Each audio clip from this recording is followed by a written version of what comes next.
குமாரபுரம் பகுதியில் இடம்பெற்ற மனித படுகொலையின் 30வது ஆண்டு நினைவு தினம் நேற்று 11ஆம் தேதி புதன்கிழமை குமாரபுரம் கிராமத்தில் நினைவு கூறப்பட்டது. இதனை குமாரபுரம் கிராம மக்கள் ஏற்பாடு செய்திருந்தனர். இவ்நினைவேந்தல் நிகழ்வில் உயிரிழந்தவர்களின் நினைவாக ஈகை சுடரேற்றப்பட்டு மலர் தூவி நினைவஞ்சலியும் செலுத்தப்பட்டது. குமாரபுரம் படுகொலை சம்பவத்தில் 26 அப்பாவி பொதுமக்கள் படுகொலை செய்யப்பட்டதுடன் பலர் காயமடைந்திருந்தார்கள். இவ்நினைவேந்தல் நிகழ்வில் பாதிக்கப்பட்ட குமாரபுரம் மக்களினால் வேலன் சுவாமிகளிடம் மகஜர் ஒன்றும் கையளிக்கப்பட்டிருந்தது. குறித்த படுகொலை சம்பவத்தில் பாதிக்கப்பட்ட தமது உறவுகளுக்கு 30 ஆண்டுகள் கடந்தும் நீதி கிடைக்காத நிலையில் அதற்கான நீதியை கோரி குறித்த படுகொலையின் 30வது நினைவேந்தல் நிகழ்வை பாதிக்கப்பட்டவர்களின் உறவினர்கள் மற்றும் பொதுமக்கள் இணைந்து முன்னெடுக்க உள்ளனர். குறித்த பாதிப்பிலிருந்து மீளாத மக்கள் பொருளாதார ரீதியாகவும் மிகவும் பாதிக்கப்பட்ட நிலையில் வாழ்ந்து வருகின்றார்கள்.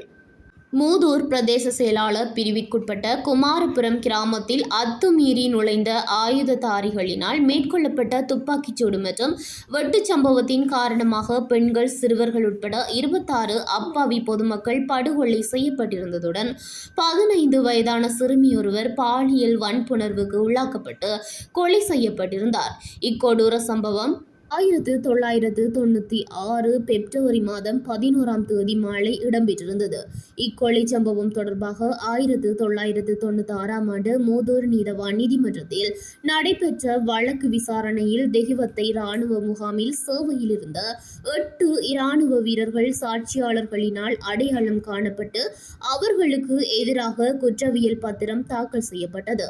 பின்னர் குறித்த வழக்கு திருகோணமலை மேல் நீதிமன்றத்துக்கு பாரப்படுத்தப்பட்டு நடைபெற்று வந்தது. இந்நிலையில் அன்றைய யுத்த சூழ்நிலையை கருத்தில் கொண்டு எதிரிகளின் வேண்டுகோளுக்கு அமைய சட்டமா அதிபரின் ஆலோசனையின் பேரில் பாதுகாப்பு கருதி குறித்த வழக்கு அனுராதபுரம் மேல் நீதிமன்றத்துக்கு மாற்றப்பட்டிருந்தது.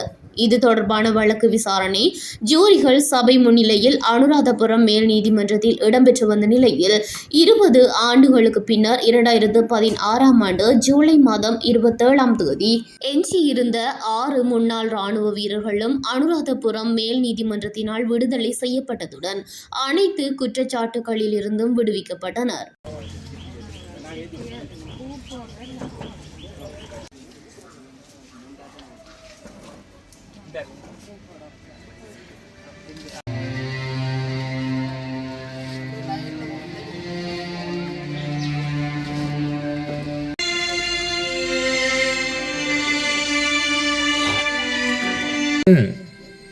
துயரமான சம்பவத்தை நிகழ்த்தியவர்கள்